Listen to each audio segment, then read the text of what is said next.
Okay, magandang araw mga kaphoton. So ang tatalakayin natin ngayon ay ang Photon Harabas TM300. Kasi dito, merong mga ah, buyer or clients na nalilito sila, no? So ang Photon Harabas TM300 po natin is 2.2 liters. Ibig sabihin po noon, sa 2.2 liters engine size po 'yon. So hindi po 'yon yung payload capacity niya. Kumbaga 2.2 liters engine, 5 speed, then Euro 4 CRDI turbo intercooler. Tapos ang payload capacity po nito mga kaphoton is 1.2 tons. Lagi po tanda natin is 1.2 tons. Yun po yung payload capacity. Kahit anong body po niya, kahit drop side po yan, FB body, or F-band, aluminum band, body, basta ang payload capacity po niya is 1.2 tons. Then, pag nagpapa-change oil naman, mga kaphoton, every 5,000 kilometers ang change oil interval. So, wag po kayo manilito.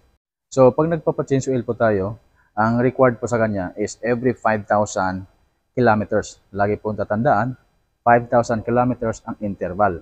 So, mas maganda, wag po natin palampasin.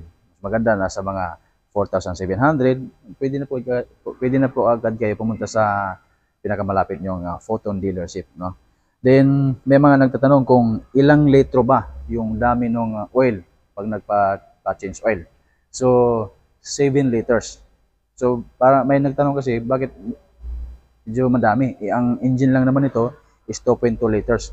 So, lagi po natin tandaan mga kaphoton, hindi nagbe-base sa engine, kundi nagbe-base doon sa crankcase, yung lalim ng paglalagyan ng oil. So, 7 liters po siya. And then, ang ginagamit naman natin na required na engine oil dito is Photon Mineral Oil. Ang Photon Mineral Oil ay Japan technology po yung blended niya. So, blended by Japanese technology. Then, kaya ni-required po siya na Photon Mineral Oil kasi mas affordable price po yun.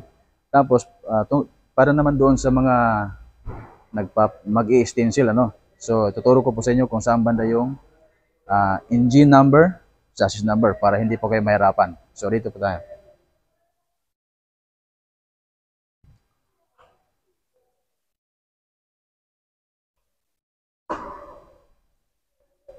Dito ba?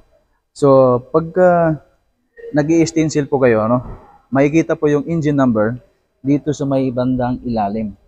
So, tatandaan po natin sa may passenger side, ilalim. So, nandito sa banda. No?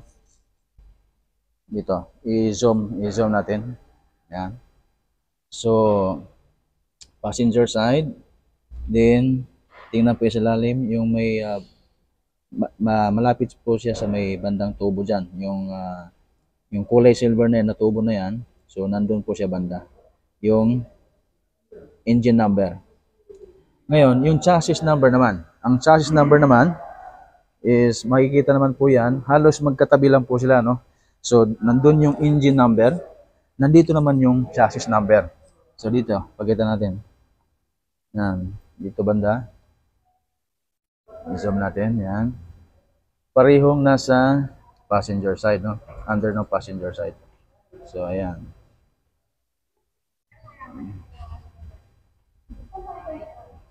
Diyan, medyo madilim lang kasi walang ilaw. Pero, mabilis lang po siya tandaan, ano? Ayan.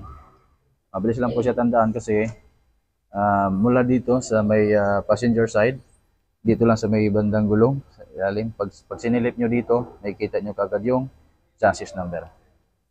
Then dito naman yung engine number. So, yun lang mga kaphoton.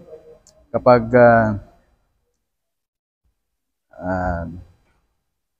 dahil nabigyan kayo ng additional na kaalaman sa vlog na ito, paki-support na lang po, paki-like and subscribe.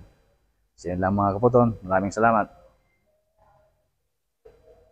Kasi ang may mga nagtatanong kung ilang liters yung dami sa oil. ang engine oil, kumbaga ang engine oil light, yan